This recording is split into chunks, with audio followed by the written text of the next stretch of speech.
like to open the Tuesday, November 15th, regular planning board meeting, and public hearing. Yeah, excuse me. And we are being recorded and sent out live over the town channel. And we may be recorded audio too? Who knows? Anyway, I'd like to start with administrative items. First up is Westport Stone and Sand Solar LLC, file number 18-009 SP-SPA-LID-S, 6-month extension request. Good evening, Anthony Ponabianco on behalf of the applicant and making the request on their behalf. We have, before you, we've sent correspondence about the 6-month extension, and it outlines the reasons for same, but I can run through them if you have any questions or Okay, for the record, could you identify what company you're with? Sure, of course. I am with Westport Stone and Sand Solar LLC. I'm from Darrow Everett is the name of my law firm. Okay. Can you give us a little background of why it's taken so long to get going? Sure. There's a couple of different reasons. The building permit was requested on September 2nd. We believe that we're still awaiting its issuance, and we believe that it should be granted shortly. Why the project hasn't been able to get off the ground as quickly as we would like, there has been a number of industry-wide, in terms of the solar industry, wide issues in delays, including supply chain issues. I know that we've all kind of dealt with that ourselves. That includes a federal investigation involving imported solar panels and labor shortages, but I think we've come past that now, and we shouldn't have any further delays as a result of those problems. In addition, we've had some delays working with the interconnection studies and Eversource, but those delays are also behind us now. So in terms of future delays, we don't see any, but we believe this 6-month extension would permit us to get on track and move everything forward. Okay, so can you remind us when this was approved by this board?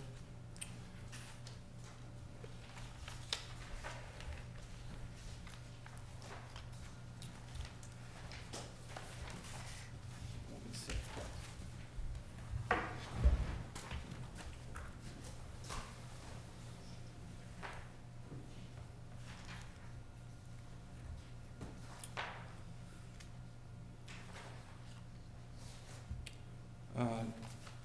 September, I believe the initial approval for the low impact development site plan approval was,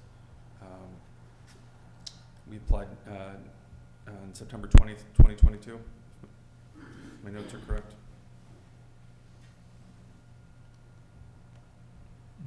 That cannot be correct. That can't be. That's for the extension. The extension. That's Right. So this is several years old now, and that's why you're back here, because the special permits are expiring. Right, and I think the low impact development site plan approval is the only one that we need an extension for. That's the only one that we're requesting. Is that true? I mean, we had a lot of things that are going on here. so in the previous extension, you extended both until September 20th of 2022. Okay. So, since the original approval, which I think was probably 3 years ago, Yes, 2019.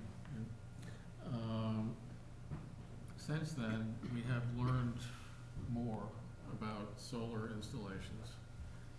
And with the extension, I would like to have you understand what we're doing now, and to have you accept those additional requirements, which are not onerous, but it just helps us keep track of things. One would be to get an as-built of the site before the installation of the panels. In other words, if there's regrading or installation of stormwater attenuation structures, low-impact development, that be furnished to us before you go ahead with installing the panels and the wires and stuff. And secondly, we would like a bond or a deposit of money to assure that you finish it the way that you have agreed to finish it. Both of those, the as-built site and the bond and deposit are both financial outlays that I would of course have to run through my client before I can commit them to either of them. The as-built site is a fairly standard review process, so that's not the, Well, it's not the it largest is a standard thing to receive an as-built after you have completed the project. We want that also, but we want a preliminary one that shows what the site looks like and can give us some assurance that the stormwater will work before you look up the site with solar panels. Because it's very difficult to change those things after you do that. understood. And I, relative to the bond and the deposit, knowing that I'd have to speak with my client to be able to confirm those conditions, is there a process in which you'd prefer a response to that portion, whether it's coming before the board to accept those terms or an additional conversation, however it's best for you?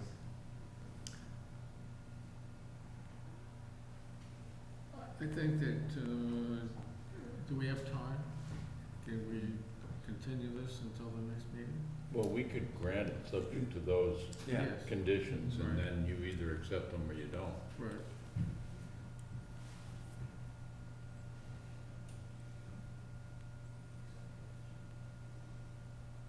And I think the bond would be based on the cost of, relative cost of, you know, finishing the landscaping, getting the pollinator mix growing, those kinds of things. And I would throw it out to the board how much we would be looking for so it could be part of this decision. On the one on Main Road or Borrego, we did 150, and we just got that check, so there's a precedent for it. I would think that this site is rather large, but it's about the same size as this other one, so I think that at least 150 would get your attention, so you'd come back and finish. So I would like a You want a motion? motion, please. So, Mr. Chair, I move that we grant the 6-month extension to Westport Stone and Sand Solar LLC, contingent on their providing as-built prior to construction and furnishing a bond in the amount of $150,000. Second. Any discussion? All those in favor? Aye. Thank you. Thank you.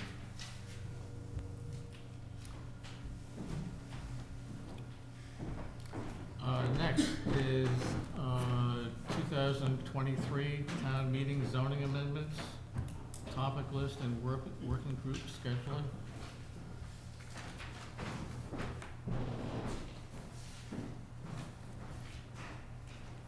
So for this, we don't really have any other additions to what's been discussed previously. So when we had the ZDA here, they wanted to have some revisions that pertain to signage regulations, and have the zoning bylaws amended to require sidewalks with independent and assisted living facilities. Those are the only two items that they brought forth to us to this point. I think the sidewalks for subdivisions over 5 units, not for assisted and independent living, because that's already part of the bylaw. So,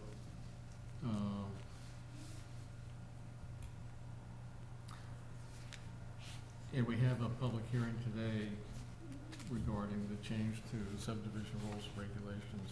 So, I think what we need to do is just schedule a working session so that we can do that, and I think we need to do that soon. Next week is probably not good, so. What's our next regular meeting? December 13th. Okay, so, how about the week after Thanksgiving, which would be November 30th, 31st, What day? Tuesday, Tuesday, the 29th. 29th. Is 4 o'clock still work for people? Yes. On Tuesday?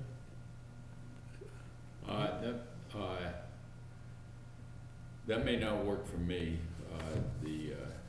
Ernestina's got a homecoming at 1 o'clock in New Bedford, and there's gonna be a lot of speeches. Are you speaking?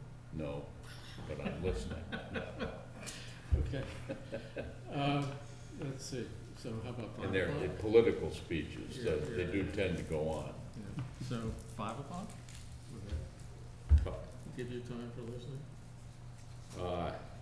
I can try. Okay. I may have to drive All right, someone back to Boston after it's over. That's the thing that may be a problem.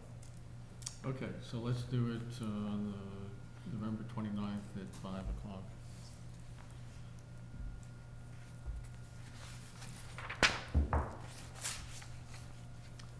Next is the pre-application consultation 22-006 PAC requested by Brian Corey Jr. to discuss application consultation for special permit assisted independent living. Good evening, Brian Corey Jr. on behalf of Luca LLC. We're here tonight really to get your input as part of the pre-application. So Brian, if you could speak into the microphone, so. We're here this evening to get the board's input. This is the first 55 and over. I brought it in quite a while. The last one was off of Shadow Street. Might be the only one on the other one on the bylaw. We had the pleasure of meeting with Amy a while back and got some input from her. And we come back with this working design. With me tonight is Steve Jones, who will walk you through what we have here. So again, for the record, Steve Gioso with Civil and Environmental Consultants. And this is a parcel of land located off 177. The board members may recall this was a single-family residential development that was created, Westport Lakes. Westport Lakes Road has been constructed and several houses have been built within the development. But the road on this particular plan in the orientation, north is towards me, west to the top of the plan. So we're on the north side of 177. And Westport Lakes Road is running in a north-south direction here at the base of the plan. And you'll see there is a cul-de-sac road that heads in a westerly direction, probably about the midpoint of Westport Lakes Road.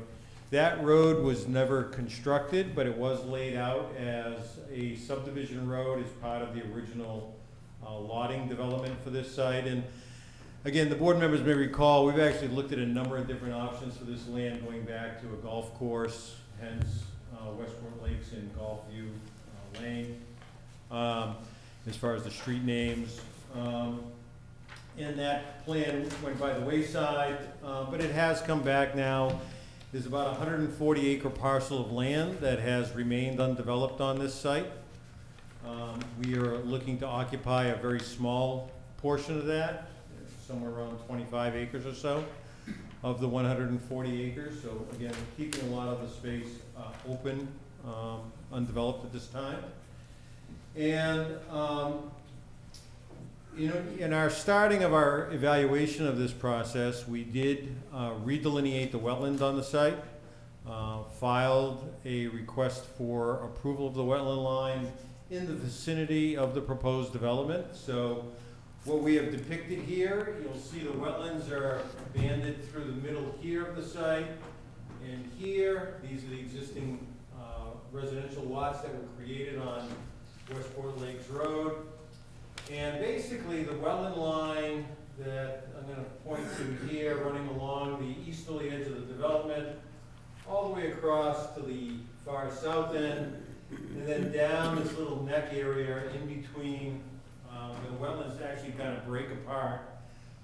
We've delineated that, filed with the Conservation Commission. They have in fact approved the wetland delineation as depicted, so we've got a really good understanding of where the jurisdictional areas are from a conservation standpoint, and we have laid out the project to avoid any potential encroachment in or proposed activities within a designated wetland resource area. So this would be, from a conservation standpoint, a buffer zone project.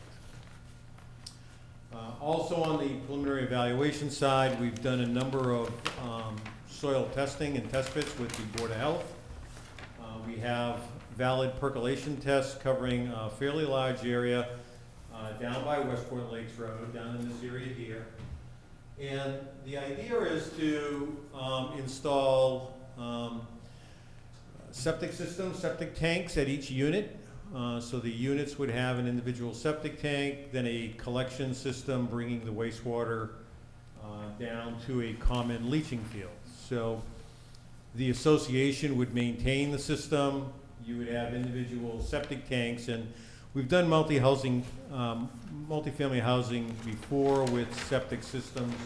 We find that by having the tanks located near the homes and having a maintenance agreement in place, we'll have good control over what goes into the system and help ensure the longevity of the leaching field that eventually gets installed for this project.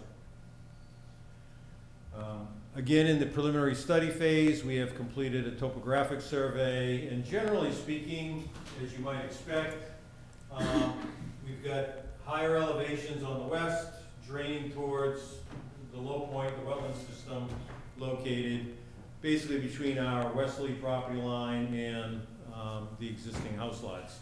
So you generally have a flow from west to east through the site. The development will intercept some of that drainage, and we have anticipated the need for some stormwater management on the site. Clearly, we're at the preliminary concept stage, so we have not done a full hydrologic analysis, but that will be the next step, depending on the direction we get from your board tonight. And we'll come up with a design that meets all the applicable stormwater standards and try not to bring all the flow to one location. I think we try and keep it dispersed. That will help keep the water flow into the wetlands following the general pattern it does today. So we think that that's important from a wetlands protection standpoint. And we'll have to meet all of the stormwater management regulations that are in effect, both locally and on a state level. So you'll see that what we'll have is essentially a common driveway feeding off Golfview Lane, winding up to a T point, and at the front end of that T, just above that to the west, we are proposing a small community building. There can be association meetings there, and behind that, we did set aside a small area for a community garden. that would be available for use by the residents of the community. As Attorney Corey indicated, this is a proposed 55 and older project. There are proposed 56 units, and we're still working on the architecturals for the units. There'll be some deviation here and there. You'll see we have some duplex style units with the units on the end and a garage in between, making a nice mix with the single family or freestanding units that are more boxy in shape, again with a garage component, sufficient off-street parking to meet the zoning. And the zoning regulations relative to these projects require the units to be set off the adjacent property lines. We are meeting that setback requirement everywhere. It also has a standard, we have to have the buildings themselves be at least 80 feet from any wetland resource area. And so we have, in fact, set the units to meet that criteria as well. So we would not be looking for any deviation waivers or variances from any of those regulations. Coming into the site, obviously you've got the Gulf View Lane cul-de-sac here as a turning point. Coming up to the T, a cul-de-sac on either end for emergency vehicles and pedestrian, vehicular circulation through the site. So again, we think it creates a nice flow, a little bit of a curvilinear nature to the road, to the extent that we can, given the limitations on topography. This will actually let us run with the topography as opposed to fighting the grades. So we think that that works very well for this particular project.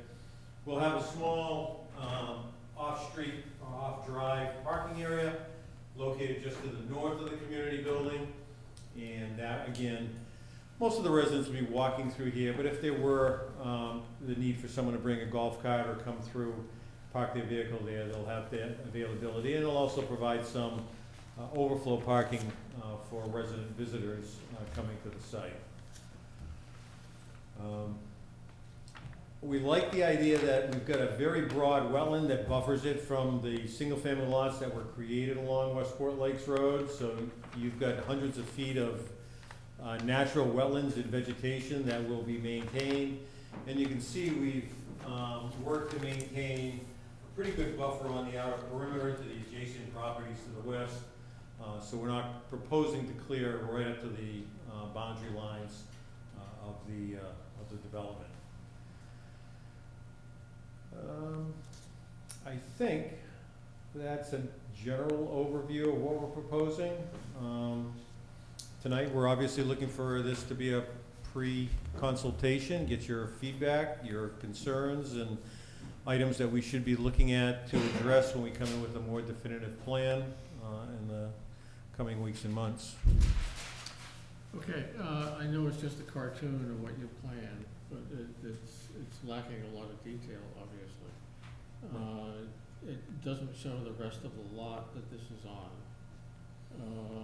And it doesn't show the length, how long is the road? We can read the scale on this, who's gonna rub my scale? I'll give you an idea on that.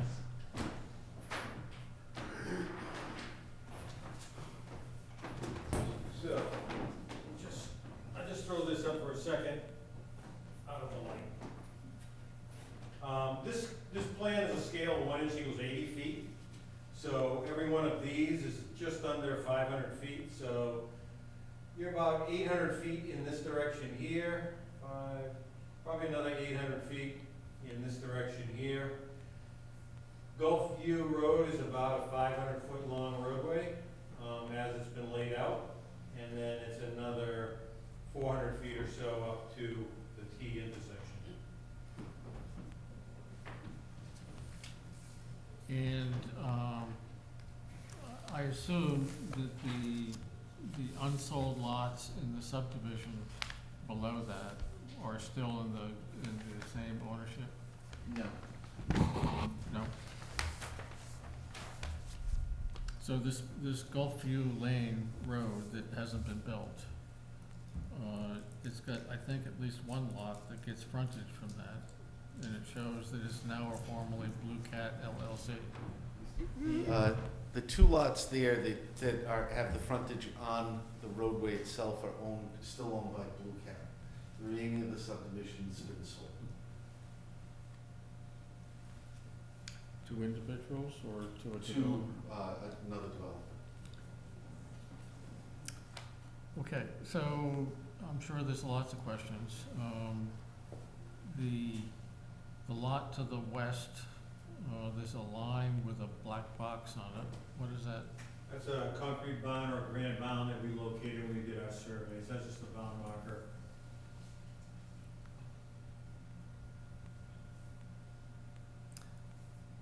Well, my initial comments are, yeah, we need more of this kind of housing. The question is this the appropriate place and configuration? And I'm gonna open that up to the board. I believe that this bylaw, we haven't looked at it for years because the last one was 12, 13 years ago, or more.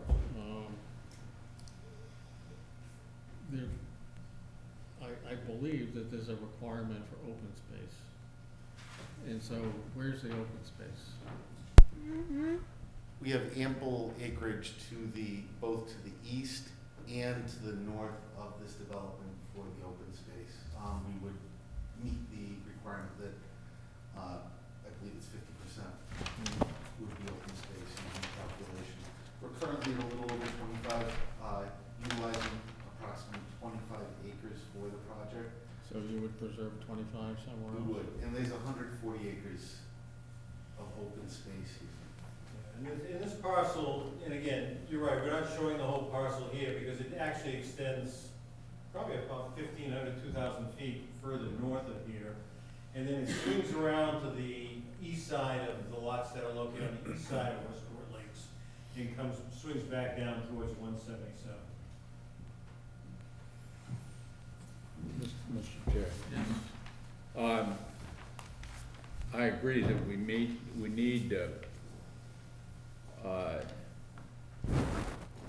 well, I don't know whether this is gonna be affordable housing or not, but we need, Well, we need 15%, so like 9 units yeah. would need to be, I believe. And I'm sure as you develop more detail, there will be lots of questions. We're gonna, after this session, talk about sidewalks as an example, but Steve, I think you mentioned, if I heard you correctly, that these 56 units would be served individually by septic? Well, there'd be individual septic tanks at each building, but there would be one common leaching field. So the leaching field itself would be in this area here, excuse me, with the reserve area located on the other lot. Those are two buildable lots. So it would be a denitrification system. Yeah. And it would be adequate, of course, to service all the units that are there. We see this is a very active and adaptable 55 and over community. Sidewalks are planned in the community itself, but we see it as each unit being adaptable as the owners age, so they would meet all handicap accessible requirements. Have you thought about, given the density and the fact all of this is new construction, a community wastewater system here? It is going to be a community wastewater system. It will be all the units will be serviced by one central system. What we're trying to do, though, is avoid having all the wastewater go to a single tank and then go into a single leaching field. It's easier for maintenance, especially as these units come online in a staggered approach. You'd start pumping these tanks after a year to 2 years of use, and that can then be spread out by the different units as they come online. So the tanks would be individual at each unit, then there'll be a common collection system, probably be a pump station in 1 or 2 different locations. That would provide a dosing discharge to one single leaching field. So there'll be one single leaching field, but individual tanks to So we're- collect and treat the flow. And those tanks would all be nitrogen, as Mr. Corey indicated, nitrogen treating units. It seems pretty expensive. I mean, you're talking, how many units? 56 units. 56 That's the model that units. we were able to use off of Shattuck Street. And it actually is quite cost effective. In the, problem being is in the. Well, that one's not denitrifying, so, No, but with the individual tanks. yeah, well, tanks are. Yeah. No, Well, I thought that was the question. no, the question is, the treatment,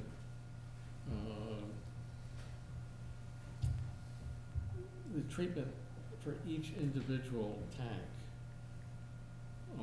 is probably $8,000 to $10,000 each. So, I mean, that's. The You can, so how many bedrooms are we talking about? We're talking a total of, each will be 2 bedrooms, 112. So you're trying to get away from the regulation from DEP that requires, something over 10,000 gallons to be a different animal? Oh, no, it's not gonna be over 10,000 gallons. Well, the two bedrooms, you'd be at 12,360 plus It's, a sulfur treatment plant. It's for an age-restricted system, it's a different number. So this isn't, the bylaw is not for over 55, Yeah. it's for independent and assisted living. Understood. So, don't use the one that's existing as your model, because that is not what the bylaw was for. The bylaw was for, independent living, which is a different animal than just an age restricted over 55. We And are so, planning. so can you describe, what you intend to do to make it independent living? Sure, well, we're looking as we did in the past project to make sure that each unit is adaptable as the occupants do age. There'll be a centralized meeting center where all the mailboxes will be. We will work with the senior center, of course, as the other developments do in town to ensure that busing is available. And we will have an on-site, the goal is to have an on-site program director to work with the community. So, I would be interested in what you're planning to do for the unit, so that they are ADA compliant. Sure. So, the doorway is gonna be 36 inches. Yes. Are there gonna be no steps? There will be Are there steps gonna be with each. garages? Are there gonna be garages? And how, Yes. it's a slope site, so how are you gonna deal with, the sidewalks? So, are you gonna have pull strings in these units? That is part of the plan. These are all of the things that we did want to go over with you this evening, and get your input if those were still, there have been advances in technology, as we know, but if those are the items that you are interested in, of course they'll be included. The site is designed, and we have laid it out to minimize, the grade and the siting of each home. So they're gonna be placed as close to grade as possible. The plan is to have each unit have at least one garage, depending on the unit design, with parking in front for a second car. Well, to get back to my question, I think, and you came here for kind of preliminary, which I applaud you for, rather than waiting until everything's all designed and then showing up. I do appreciate that you came here early on in the design process, and I think, there's an opportunity to make this a model for how this should be done. And thank you for saying this is not the entire site, that it goes off to the north, that informs us. I do think that you might look at an alternative to 56 separate septic tanks. I applaud that they're all denitrifying, but I think, we've spent some time with a dense neighborhood at the Let, looking at how might a dense neighborhood utilize a community scaled sewer system, essentially. And the disadvantage there is, well, there are already roads in place, there are already houses in place.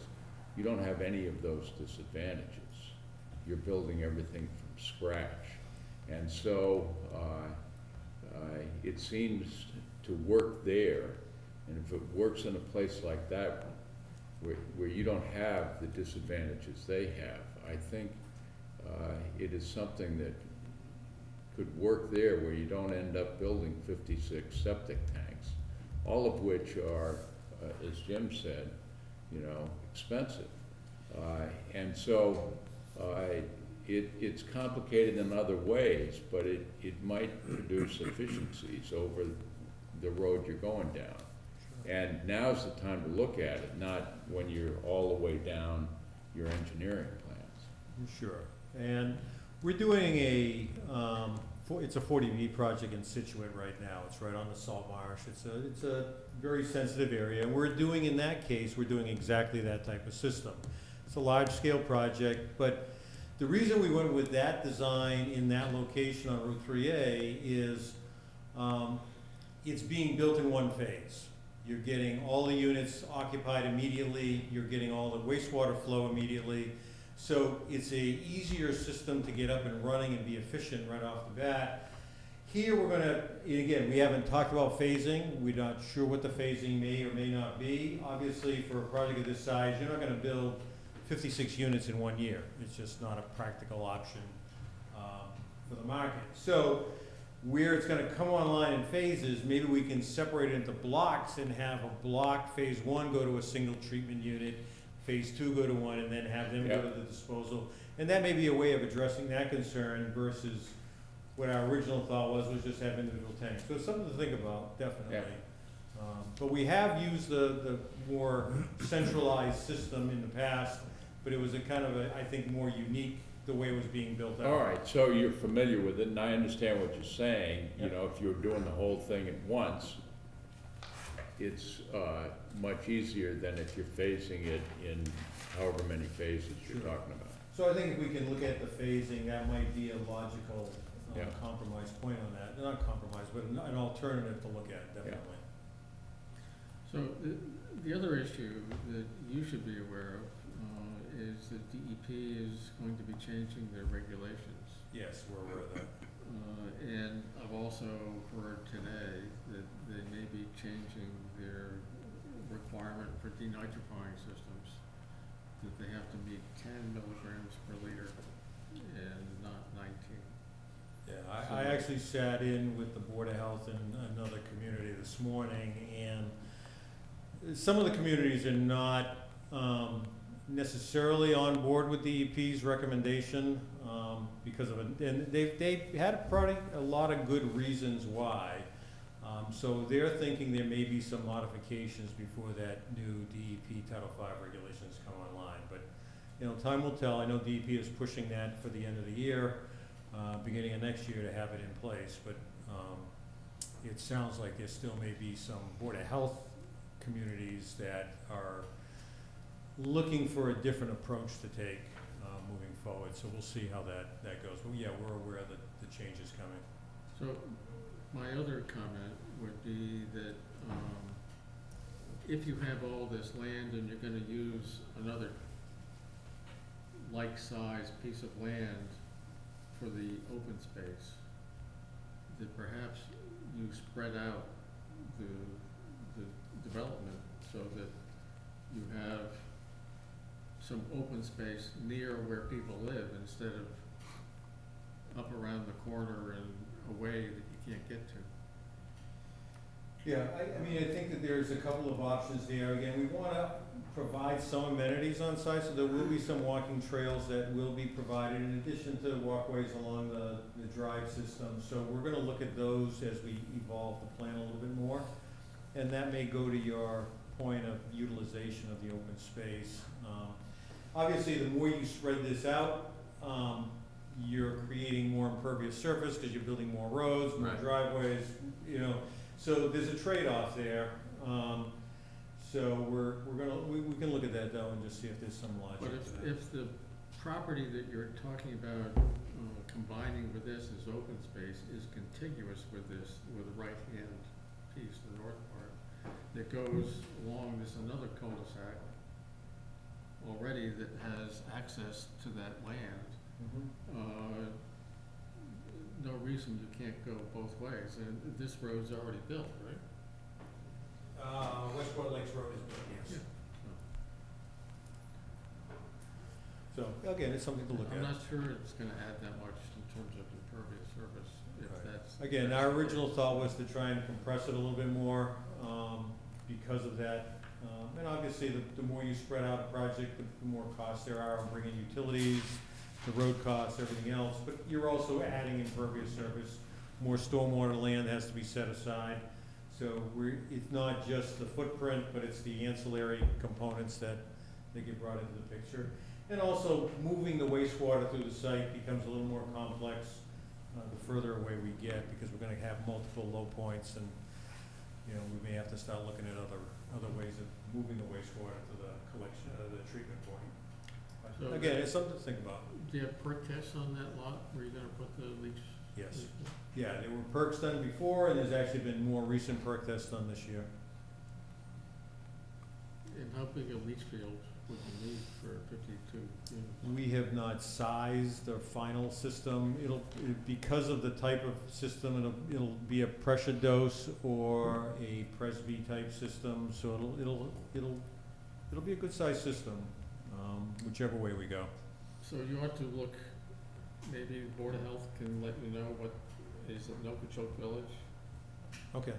but that system was compacted because of the type of dosed system it is. So they didn't have to build so much of a raised bed. And it works fine. Some of the plumbing doesn't work great, but that's not the problem of the system. Okay. So you ought to take a look at that, because we required them to do that. Okay. And that was just under 10,000 gallons per day. And as you probably know, if you go over 10,000 gallons a day, It's a you get different- it's a into different animal a with big DEP. different thing with regulatory Right. stuff. And so you might wanna consider how many units you're gonna put. What is the name of that project? Nokichoke Village. Okay. So, Other- Mr. Chair, getting back to on the septic and the design, and it's really Board of Health's jurisdiction, and like Jim just said, on the other system, they're having problems with the plumbing. So the design on this, I think we should have some control where the planning board's consultant inspects it. Because as you know, when you design a system, you come out for an as-built over the top of the system, or you run those and see how it's functioning on top, but you don't know that plumbing. We got a few problems in town with a couple other sites. Okay. So, like, you're gonna be doing actual, like, sewer type work, so we wanna make sure, you know, say we have a requirement to pull the mandrel, pressure test, and vacuum all the manholes. Sure, just as if it were a municipal system. Right. It makes sense, yeah. Jim, I was going to bring up the topic of the density until Jim brought it up a minute ago, but my reaction in looking at this is that, as has been mentioned, you do have a larger site, so one could either utilize more of the site, or if you didn't want to, at least reduce the density here and reduce the number of units, because I think it's much more attractive for people in that age bracket to have for instance, their own private outdoor spaces where they can have gardens. A good example, by the way, is I think it's called the cottages at the Westport Villages on Main Road. And they're all duplex units, they have shared driveway, but they're not lined up along a street. The streets are have more curves to them, and the buildings are pivoted on the site, so they're pivoted away from each other to give more visual privacy. And there's more space between the buildings, basically. So you get more landscaping, more open space, and it provides both the visual benefit of a much more attractive streetscape and the privacy of having their own outdoor spaces. I think that would be a benefit to certainly to your marketing side too, because I know people enjoy having the idea of a common property where the snow plowing and grass cutting is taken care of, but they also they don't want to be packed in, as it were. And as I look, and I know this is a preliminary plan, but I think it would benefit from either spreading it out, utilizing more of the space of the site, or reducing the density within this, within the boundaries that you've set here.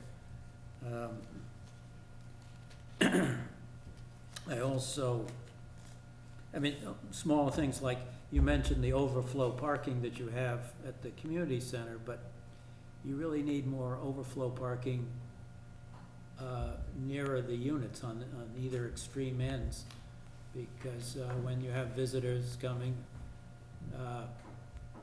visiting, say, the units on either end, it's hard to get people to park at the community center and walk that distance. So, again, the cottages is a good example. They do have a couple of areas spread out where they have communal parking within the clusters.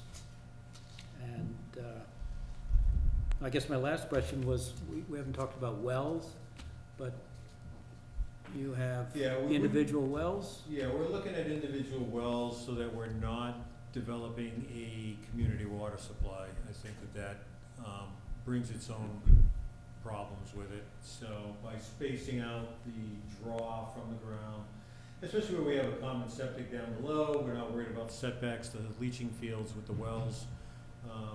So we're leaning towards, at least at this point, maybe not an individual well for each unit, but keeping the numbers so that we don't trigger the community water supply regulations of DEP.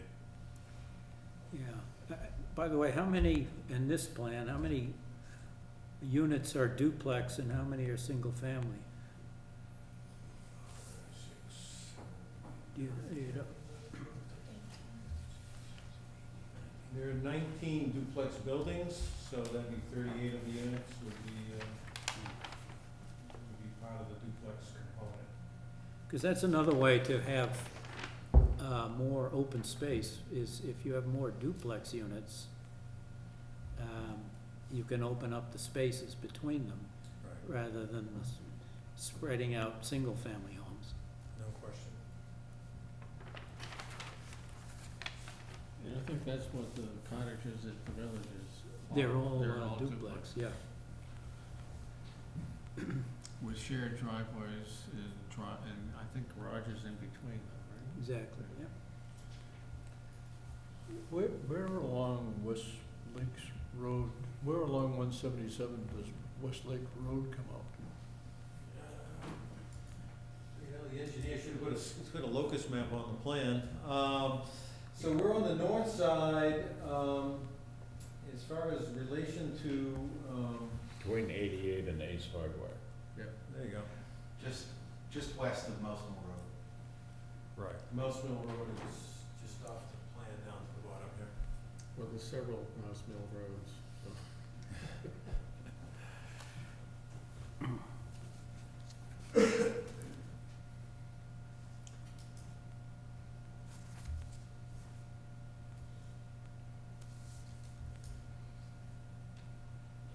it's sort of across the street from the development that we're, I think the auto place that we're Right, we're yep. doing across the street from there. Very close, yeah. Yeah, five-star collision. Yeah. Correct. Okay. Well, Where's Jim? after all those notes,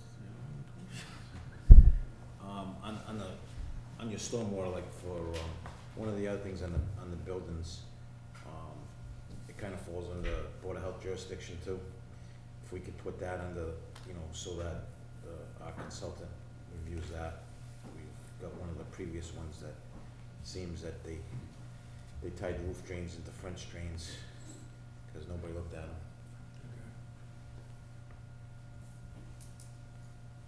You want us to tie roof drains? No, it's happened on another project. They tied the roof drains into the French drains, and the residents were in here a couple of weeks ago complaining how their basements were being flooded.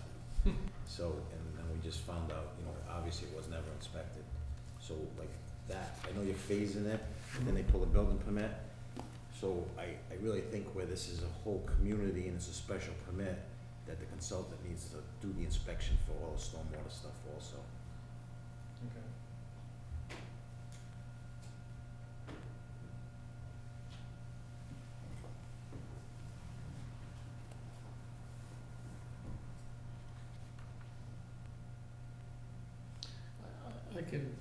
I don't wanna design it for you, but I can foresee doing one off of, the golf, whatever it is, golf view, and one off this way, and have the units more compacted near the end of the road, near the end of this road, and have open space on either side, and do the same thing on the other end.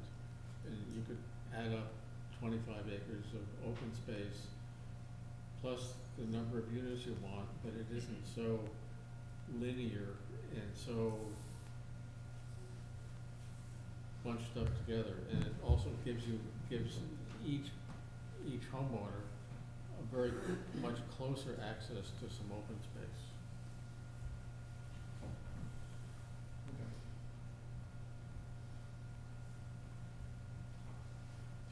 I suggest we go on to the next item. Yep. Mr. Chair. Thank you very much. Thank you. Thank you.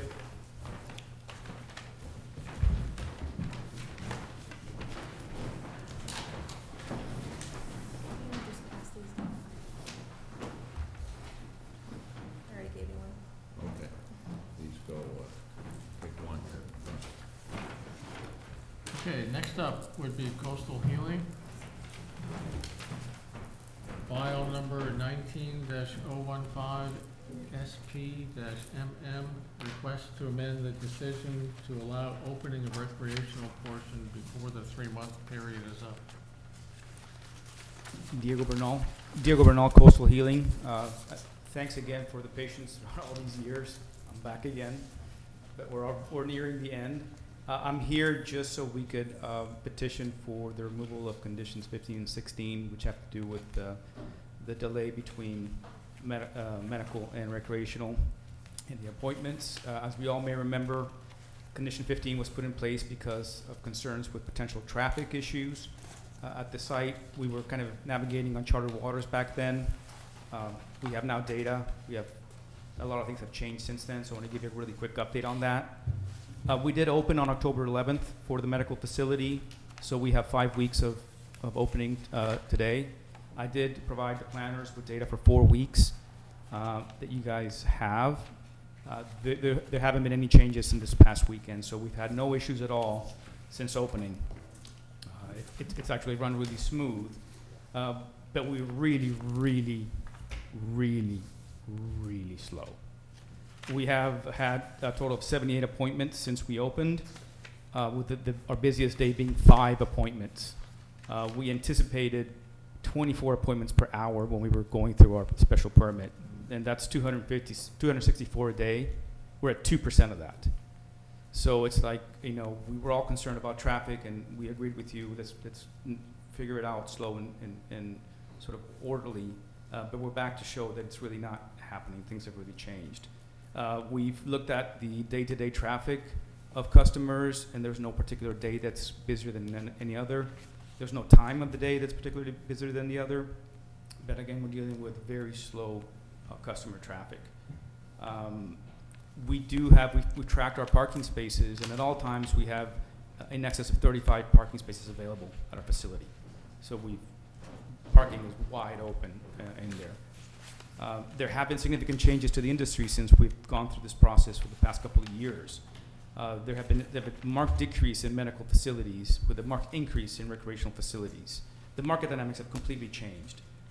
Medical patients are 1% of the population, so we're really not seeing almost any customer flow because it's such a small percentage.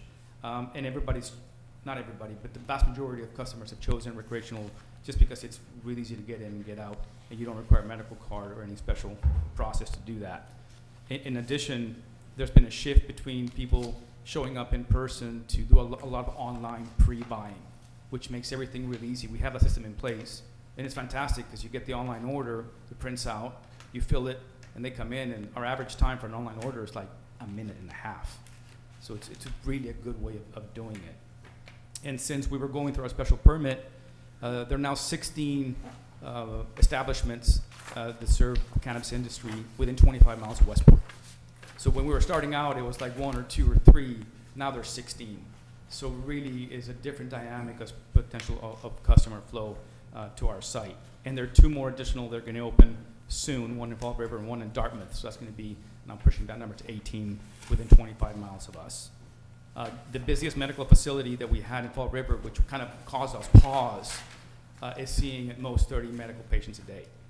And we have not seen the traffic problems that we were seeing back then happen in the past year and a half. It's really kind of changed everything, and they haven't changed their facility or their traffic flow over there. And also, we noticed that out of the 456 active marijuana retailers in the state, only 2 require appointments. One's in Needham, and the other one's us in Westport. There really hasn't been a need for that type of activity in the industry. So just in kind of summary, the predicted traffic problems we were all kind of fearing never came through, they never materialized. And this is why we're here today. We really have very low customer traffic, and we're bleeding. It's really tough. We can't sustain this. We can't sustain this. We need to move on to opening up the rec as soon as we possibly can. I know there are challenges, and we're willing to work with the planning board. We've shown that before. We're an open book. We come to you, we talk to you, we invite you.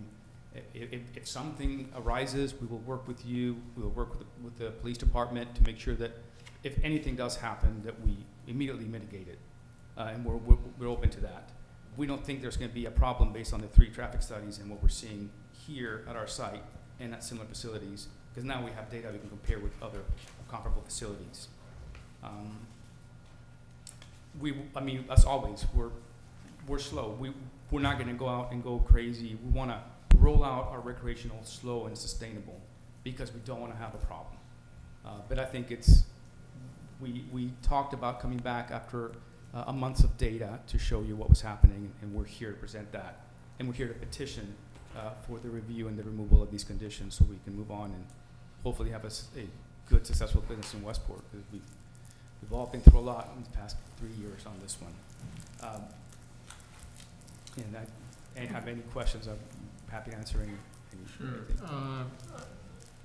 Having driven by many of these places in my travels, I haven't seen many incidences of late where this overabundance of cars parked around them. Maybe the one in Fall River, but I'm not sure. I mean, sometimes that parking lot is full, but I don't see people lined up like they used to. So, what does the planning staff suggest? Michael and I both discussed it, and Diego provided us all the information that we had asked for. We both would recommend that the decision be modified and the conditions be removed. We're pro-economic development, and I've driven by many times and I don't see a problem with traffic or anything. And the market is saturated with many places, so I don't think that it would be detrimental to traffic, or the public safety that was feared for. Mr. I Chair. think it, Yes, sir. I've just a concern. Diego was asking for 2 conditions to be vacated. One, no operations for 3 months, condition 15, and condition 16, maximum number of 24 appointments per hour. And you mentioned that medical are 1% of the market. So if we vacate these 2 provisions, that opens up 99% of the market, correct?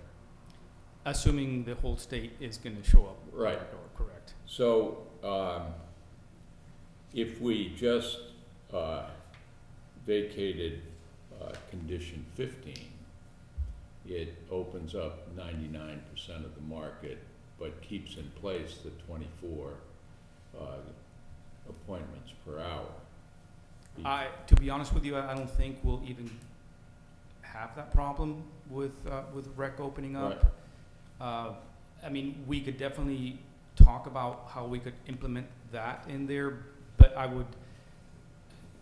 So what I'm getting at is that there's an unpredictability when you say that you've been operating just servicing 1% of the market.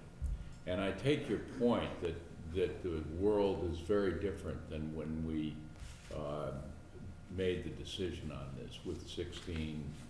I totally understand what you're getting at. I'm just wondering if we took one step at a time and vacated 15, kept 16 in place, so there's 24. It may be, based on what you're saying, that is not even really going to be a ceiling to you, in which case, who cares? But if it turns out that the 99% is in fact a huge wave, then the 24 has some control, and in a couple, you can work with the police and others to get some measures in place, and then in a while you can come back and say, I've got measures in place, now would you remove condition 16? That's the only thing I'm thinking about. Yeah, I mean, we would be happy to work with you on that, no problem. And as long as you're willing to see me again, constantly after we Always open willing regs to to see give you, you the updates. Yeah, I mean. We've been supportive of the project because it's jobs and economic development where we want it. But that's what I'm thinking about, Mr. Well, Chair. I understand. So, one thing that, if I could just Yeah. jump in here, our office's position would be that, that the conditions would be, both conditions would be lifted, or our recommendation is that both conditions are lifted, for 1 month, and then we could come back and reassess the impacts of lifting those conditions.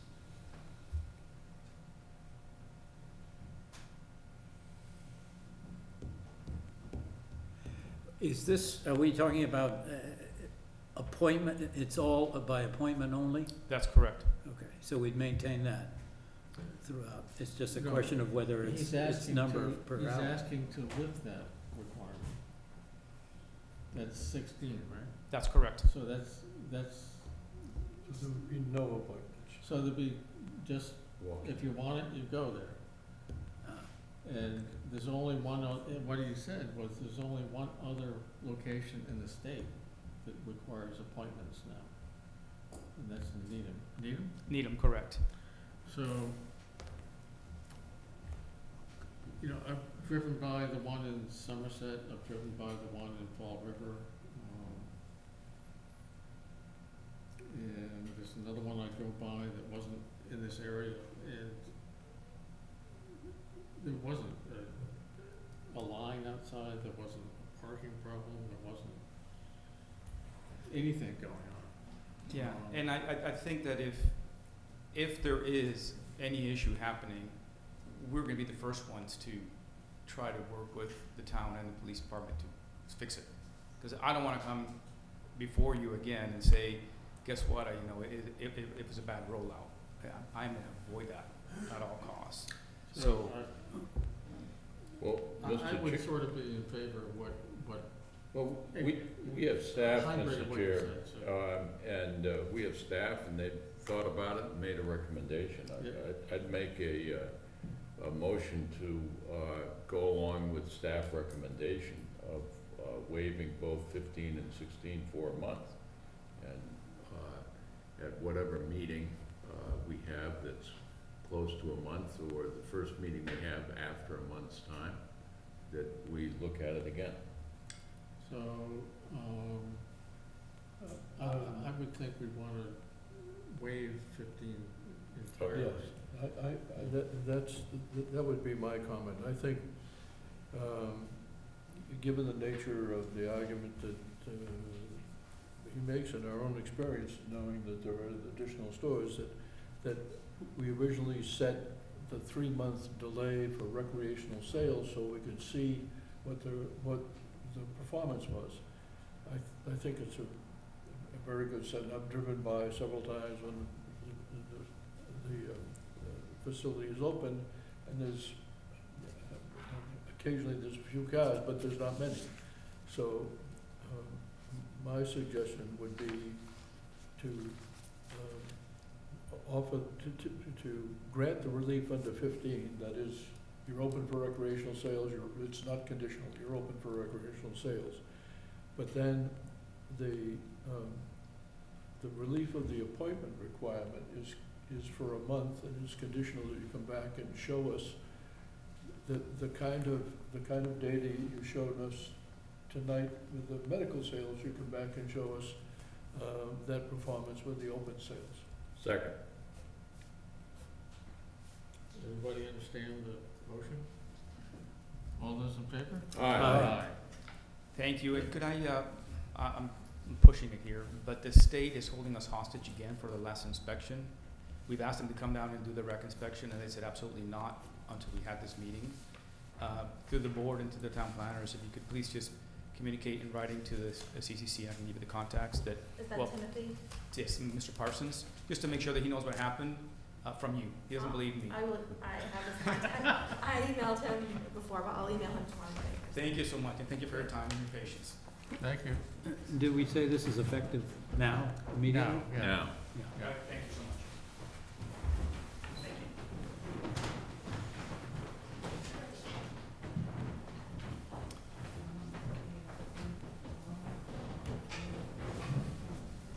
Okay, next up is the public hearing for the Disability Commission, Disability Commission's request to amend the subdivision rules and regulations regarding sidewalks.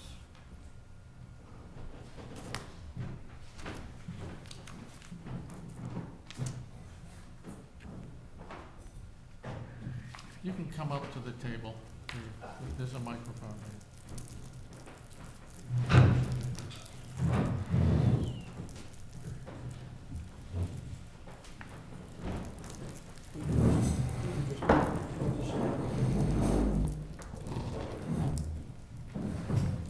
Good evening, I'm Ryan Gallagher, the chairman of the Westport Commission on Disability, and it was our request, which I submitted by way of writing in October, to change the planning board requirement for the sidewalk on one side of the street where there currently it says where there are 20 houses, a sidewalk is required. We would like to have that changed to say 5 houses, and then the sidewalk would be required. So do we have that written up somewhere? Have we posted this? For a public hearing? Yeah, Yes, this is a public hearing. but we posted It's the posted. change in regulations? We Yes. posted? It did. I think you're not gonna get any problem with us. I think we all wanna do that, so, there's nobody else here. doesn't seem to be a problem with anybody, so I think that we would, I would entertain a motion to adopt the rules and regulations, amend the rules and regulations to include this, requirement of sidewalks on one side for subdivisions that have 5 or more houses. So Or moved. Second. units. All those in favor? Aye. Oh, you need a motion to close the public hearing first? Yes, I do. I move that we close the public hearing. Second. All those in favor? Aye. And now we need to vote on the amendment. I would move that we modify. We already have that. All right. All we need is a motion to approve. I mean, Move. we have the motion. All right. We need to vote. Aye. Aye. Thank you very much. Thank you all. That was eloquent testimony. Yeah. For all 9 years as a trial lawyer. Thank you. Okay. All right, is that the record for shortest public hearing? I think so. From the beginning to the end, yes, I Yeah. think that is, yeah. Okay, correspondence.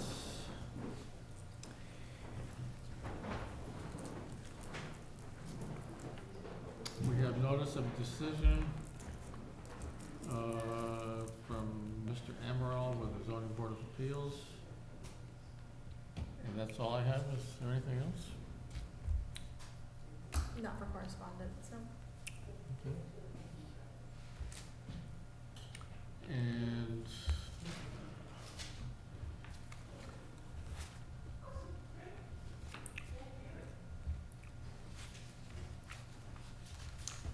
next would be minutes of November 1st. I read them, Mr. Chair, and what is the minutes have some yellow on them, is that on the Brookwood Solar? Is there significance on that? Redefine entrance area, access road between 2 forestry gates. I don't believe so. I think that was probably just a copy of the report that I gave, and it was just yellow. Okay. Where are the minutes? Then I would move acceptance of the minutes of November 1st, 2022. I don't have a copy of that, so I cannot vote. So I picked up my packet too early. Want to take a quick look there. Yeah.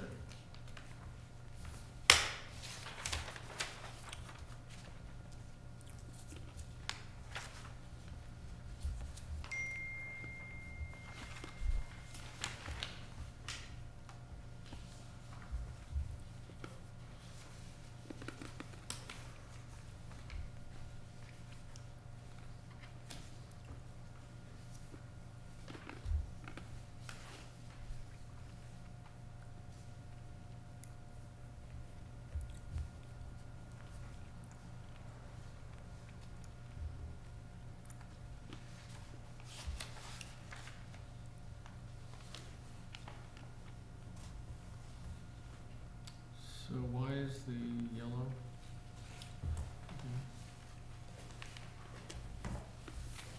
Just artwork, I don't know.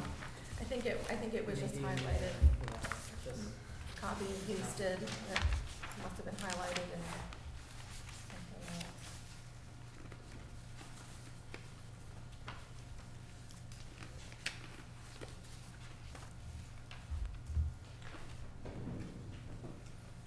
Yeah, I'm okay with it. This brings up a question, but after we.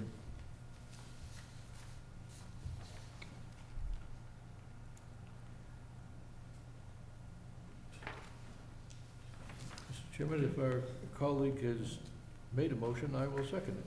Okay. All those in favor? Aye. Aye. Mr. Chairman, I didn't receive a copy of the minutes, and I wasn't at the meeting, so I abstained. All right. The question I have is construction plans. Are we still waiting to hear back from them? I called Liz today and she didn't answer, but I'll give her a call tomorrow. I have not heard from the clerk of the Affordable Housing Trust either yet. Yeah. But I'm trying my best to get in touch with them. Okay. And,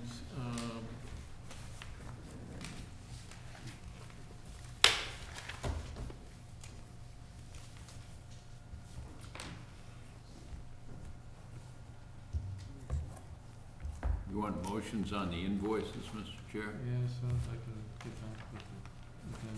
Yep. Mr. Chair, there's a bill from Amazon. The town planner has a nameplate for $14.88. I move that we approve $14.88 to Amazon for a nameplate. Second. All those in favor? Aye. Aye. You know, there used to be these ads in the New Yorker that says, the title on the door rates Bigelow on the floor. So I assume we're probably gonna get a bill at some point for an expensive rug.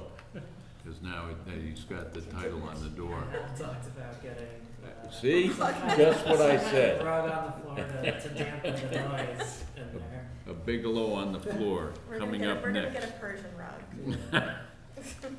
Number 2, Amazon wireless Bluetooth keyboard and mouse for town planner and assistant town planner, $55.98. I move approval to Amazon for $55.98. Second. All those in favor? Aye. Aye.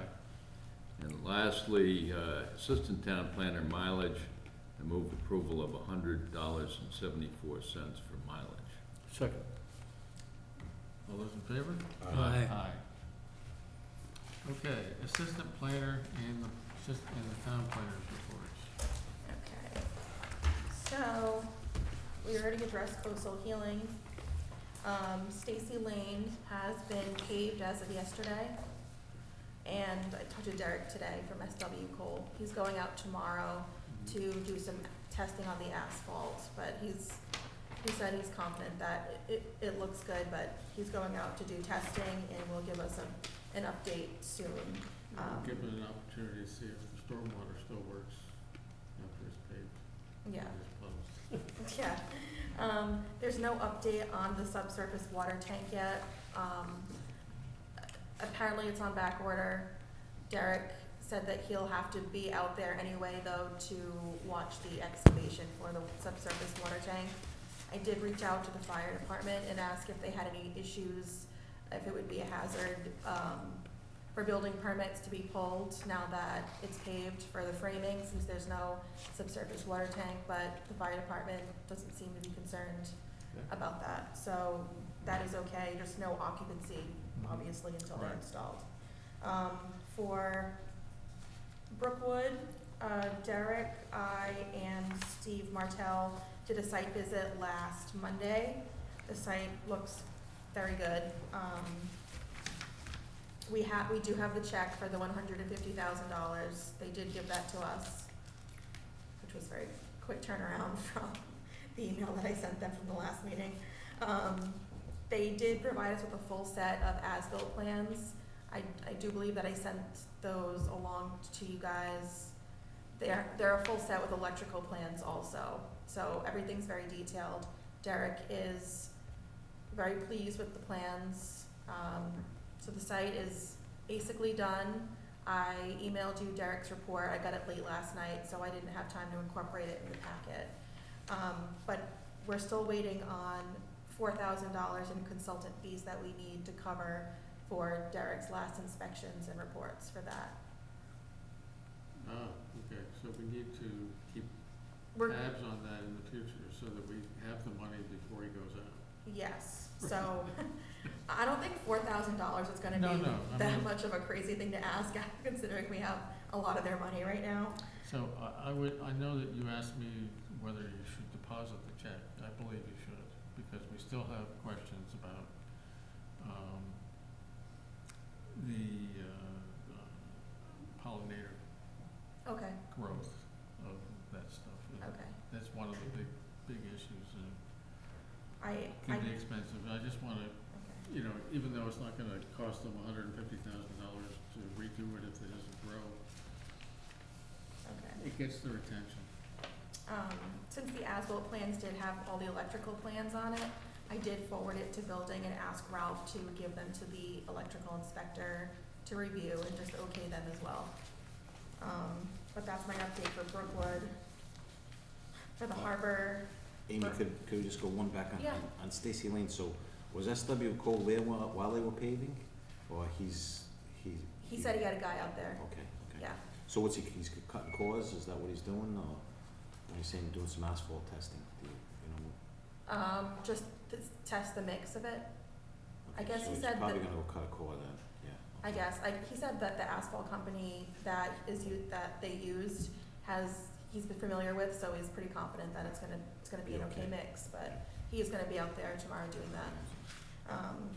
For the harbor water study, we don't have anything from Frank. Frank gave us a call this morning and said that he'll try to have the report to us by tomorrow morning. Supposed to be here this morning. He called this afternoon and said it'll be. Well, here at least he's tomorrow morning. calling. Jim Hartnett's been copied on all of our correspondence, so he's aware. Yeah. And we already did the extension for Stone and Sand.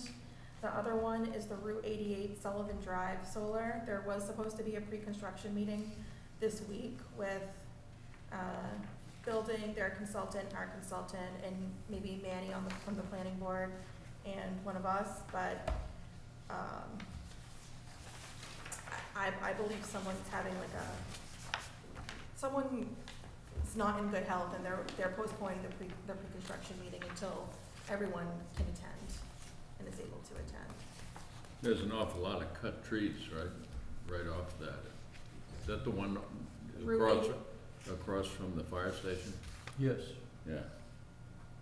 I mean, I don't know whether all those cut trees are related to the site or not, but it's right off I the think, entrance to Sullivan Drive.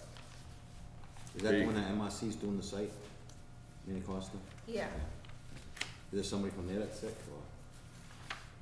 yeah. So they're not sure when he'll be well enough to attend, but Are they working there? when I Like, spoke are they to gonna start him, doing clearing and grubbing or without the pre?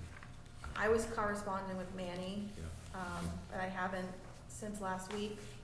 But when I asked him last week if anything's been done, he said absolutely nothing's been done. So if things have been cut and grubbed, then I haven't been notified of that. Well, It's an awful lot of large timber right on the, you can see it from Route 88 and whatever that crossroad is. What is that? Yeah, did they submit Yeah. Nepenthes permits and stuff like that? We get all of that stuff? I don't think we have, but I've been talking to, I believe his name is Jim Wheel from Infinity Energy. So they should have the Nepenthes permits and, I'll correspond with him tomorrow and ask if anything's going on that site and about the Nifty's permit. But that's been postponed for a little. Their permit's good until February. yeah, normally they'll wait right till they're ready to start on the Nepenthes because it's good for 2 years. Yep. And then, so. But that is my report. That's all I had for mine. Well, you're forgetting one thing, which was the property next to Oak Ridge, which was being cleared, Oh, prior to any application. And without any designation of whether or not he has legal frontage enough to do the construction, because he doesn't have frontage, yeah. on the Oak Ridge I side. was gonna wait till we had that meeting on Thursday to maybe, And so it's this week. they're clearing the site, cutting trees. It's a large site. And I just don't don't know if they have to get a NIPD's permit to do that. They're gonna need, I mean, I'm sure they need an order of conditions from conservation and DEP. It's and probably the up on, deputies. it's probably up on a hill, I don't think. Anything it is over- up on a hill. Yeah. Anything over an acre, Yep. they need the. Anything deputies. over 40,000 square feet triggers our bylaw for, what do you call it? Low impact development. Low impact development. It's definitely over an acre, that stuff Yeah, of is course. definitely over an acre. So, I mean, so what's the,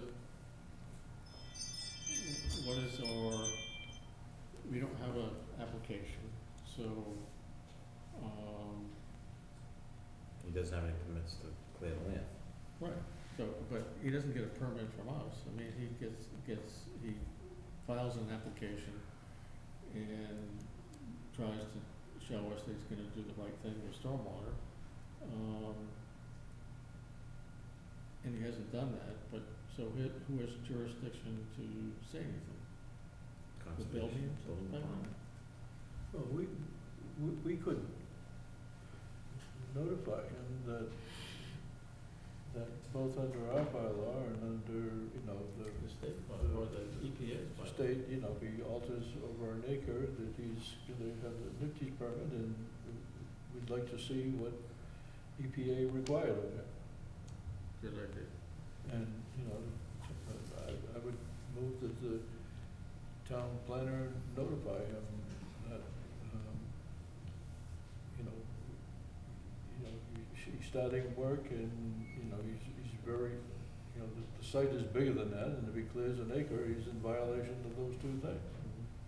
And, I mean, we're assuming there's no wetlands, but has he delineated the wetlands? Well, That's, it's up on a hill, so I don't think. But- yeah. but- yeah, who they have a knows? place called Whetstone Hill. but he has a real issue in Trying to that, prove access. that thing that he's trying to develop, I don't think it has frontage. It doesn't touch anything. Right. Except for It some. touches, some- it touches a the, cart path. it He touches, thinks the it's it amazing. touches the easement he left himself across another property. But the- It isn't the street, it isn't any of the things that would give him the ability to have frontage. right. Plus, he wants to get easement, wants to get the frontage from that cart path that comes up from, Though that's right, the paper street that comes up from, it's not a paper street, it's a, I forget where it comes up from, 177? I don't know where it comes up I from. think it does come up from 177. It's a long, narrow Long, lane, but it's wooded. What it goes through wetlands, and Yep. so we're gonna leave this in your laps, so. At least we put him on notification. Do we put him on notification, or do we request No, we, the building ask him, inspector to? Show, demonstrate his permits. right, Provide us the permits. Do you believe Ralph is attending that meeting on Thursday? We're meeting with Jim Hartnett, some members from the community over there, and Ralph as well, to discuss this further. So we can coordinate with Ralph as well during that meeting. okay. So, it's not something that we would see under normal circumstances, but people at Oak Ridge said, hey, what's going on? So, because it's in the middle of nowhere in the woods, so, but still, I think he's probably of the opinion that it's his property and do what he wants. But, there are obligations to EPA for the NIPD's permit. And if there's doing over an acre, it triggers low impact development. And if he's cleared over an acre or plans to, he needs to come in and make an application and show what he's doing with stormwater.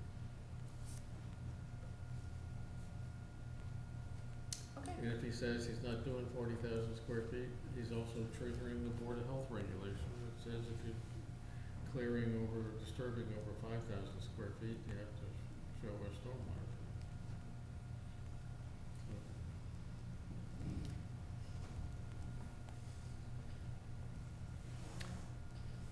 Planners report. Planners report.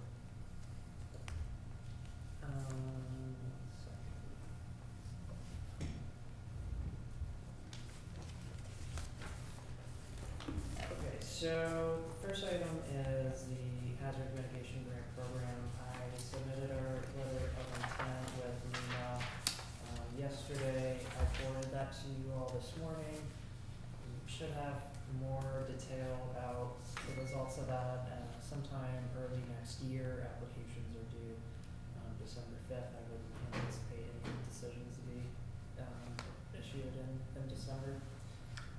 With regard to that, do we have to itemize, what that 19,000 odd request is exactly for? Do we have a contract, or do we have a proposed contract from somebody to do this? We do not have a proposed contract. I based the estimate on prior, or it was the municipal vulnerability plan that was done for the town. That's a couple of years ago, or 3. And where are we getting the town match money from? The town match is committed from Jim. I confirmed that there's matching funds available. Okay. Next is the Buzzards Bay National Estuary Program. They had a notice of funds available through the bipartisan infrastructure law funds. I've contacted Mark Rasmussen from the Buzzards Bay Coalition to coordinate an application for these funds, and the application would be for a wastewater facility for the Let's businesses and 50 homes, 50 some homes in that area. The application should become released at the end of the month, and it would be due, I think it's due mid-January. So I don't have too many, any additional details about the application. It's not available yet, but it should be by the, hopefully by the end of the month. So they already had a long application that they sent to MVP for this same project, and town of Westport participated in this application. So I think that it's probably gonna be a pretty similar application. And apparently Joe Costa from Buzzards Bay has indicated we should really apply for this. He's familiar with what we're talking about, so. And he's got $700,000 now, or I think $700,000 a year for the next 5 years to distribute. So, when I saw that notice of availability, I thought of this project, and I didn't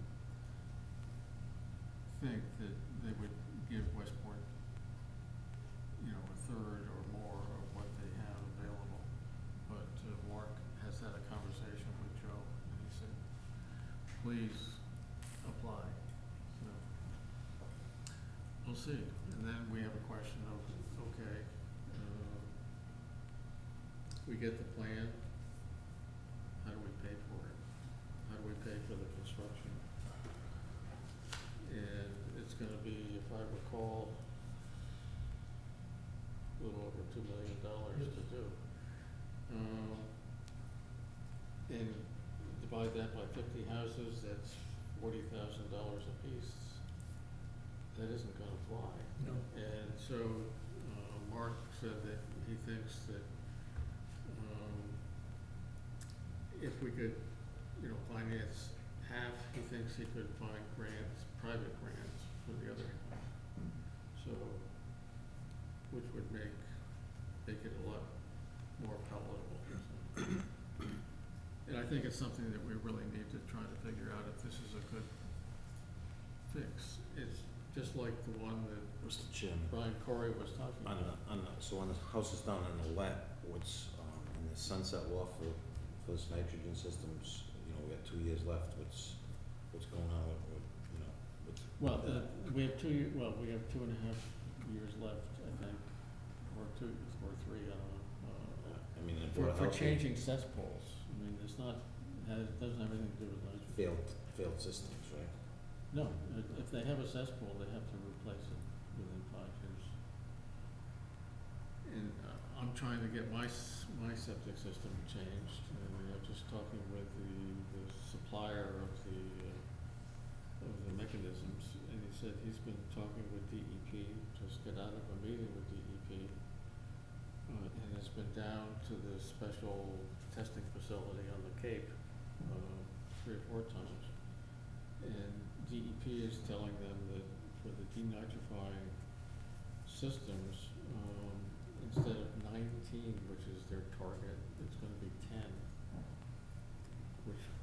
which will cut the number of,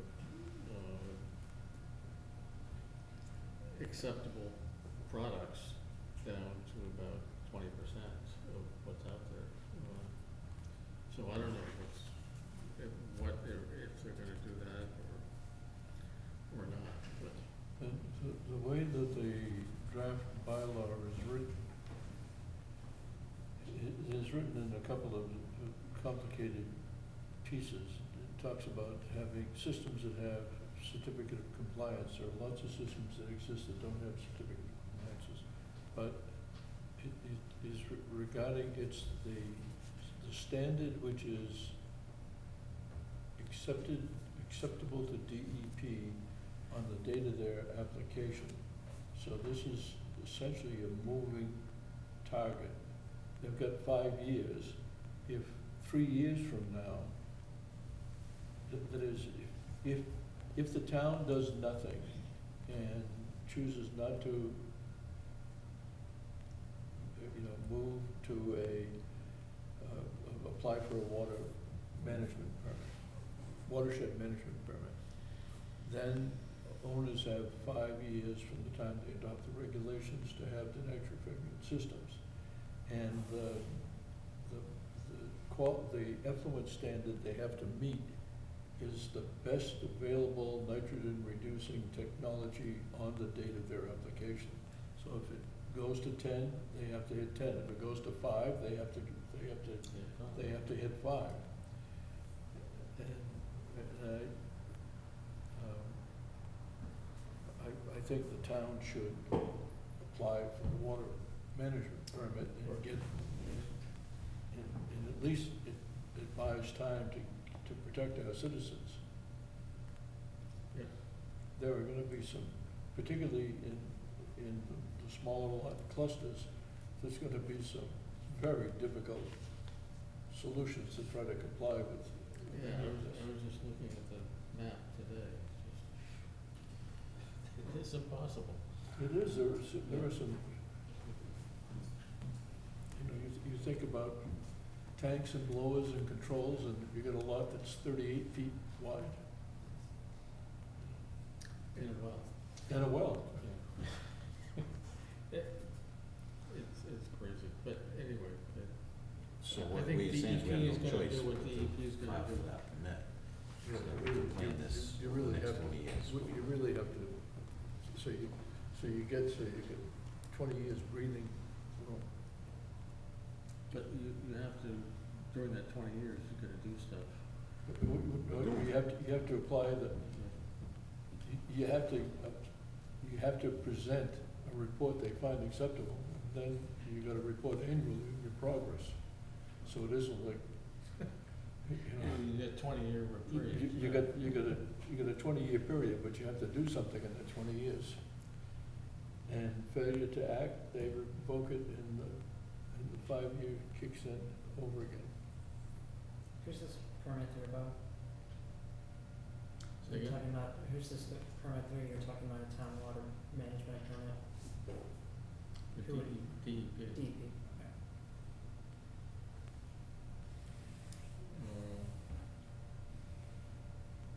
Do you have Which a is copy? only our sewer efforts are gonna help with The that. sewer efforts are all to the good. So do you have a copy of the, proposed DEP regulations? It's been floating around here, I don't know if you've Yes. got one since you've been here. Yes. Not in here with me. No, but you have it. Mhm. Yeah, they, if you ask the Board of Health, they have, matter of fact, I'll send you, I have a copy. Because I have been working with Phil Weinberg to draft a comment letter for the town. I thought we already sent one. We did, but this is now, To the. now they have the draft. Revised draft. Now they have the revised draft, and we have a deadline for commenting on And it. what I sent to you was the revised draft. If anybody remembers getting it. So it was. Didn't look any better. No, it's worse. It's worse, right?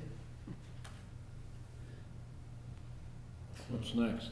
Alright, so, just a couple of quick updates on some meetings, that we've been in. In the past 2 weeks, we've met with the Tiverton, wastewater district. We've also met with the EPA to talk about the Water Infrastructure Finance Innovation Act. And this week, we will be meeting with the USDA, to talk about their loan and grant program for, potentially tapping into these resources to form a wastewater district up around Route 6. After the MassWorks grant, we've been scrambling to see what other kind of resources may be out there. And as a component to that, leads into that, we had our debriefing with MassWorks, or with the One Stop program, and that was the MassWorks program that we applied for. And I think that the takeaway from that is that we're going to have another shot at it. We need to have a bit more data to justify the need for the request. They really want to see a shovel-ready project that really hinges on having that infrastructure. They're not looking for a shovel-ready project for the sewer. They're looking for a shovel-ready project that's Right. ready to build housing or Right. development if they funded a sewer. And a letter from those folks saying, Yes, here's what we wanna do, but we can't do it without water and sewer. yes. Now, in light of that, we can try to, in light of having a shovel-ready project, we can try to, generate our own data by seeing, is there, well, first of all, are there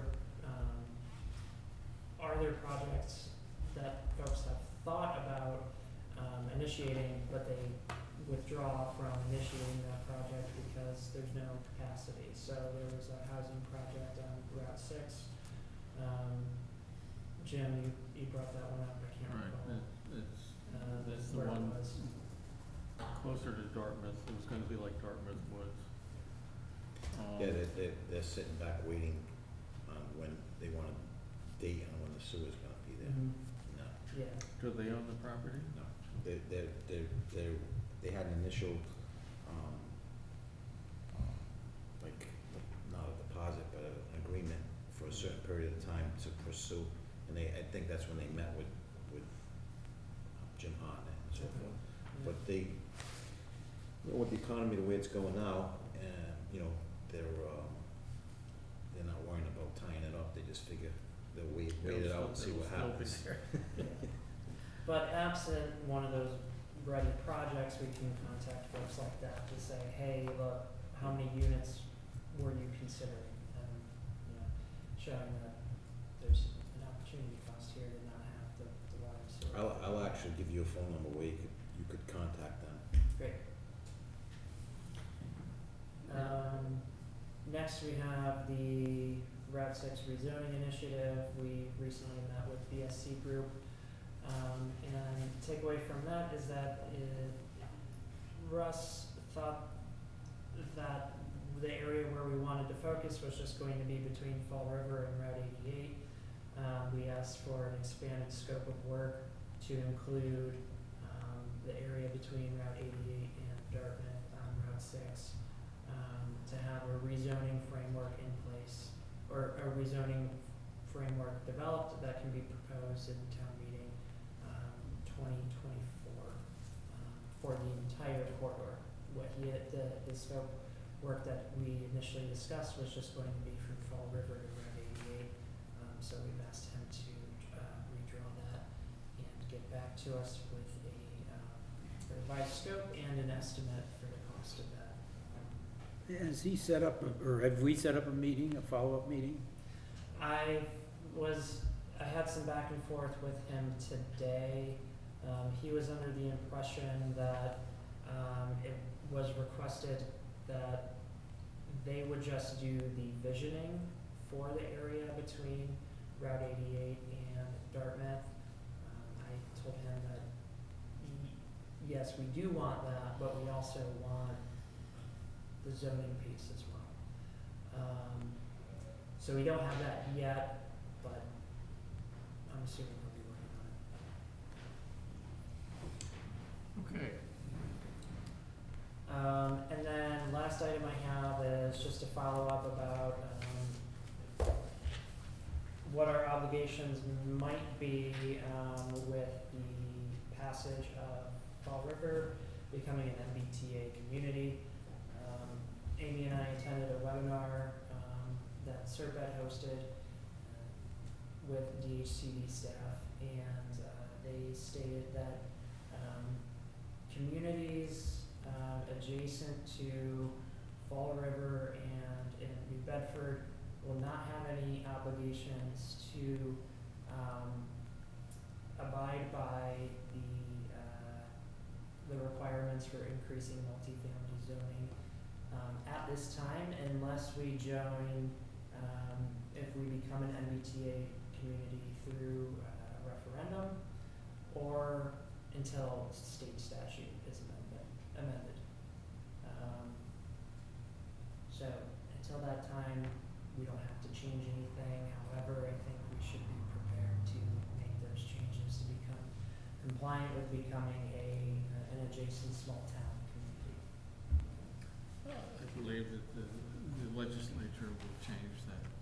I mean, they just didn't do it because there was no station in Fall River yet. But every other community along the rail line that is adjacent to a station or a station community is required. It's in the state law, and I am sure that they will not let us out of this free. So, That's it. okay. I think we've done the short, long-term planning, and we're gonna have that work session. Yes. So I would entertain a motion to adjourn.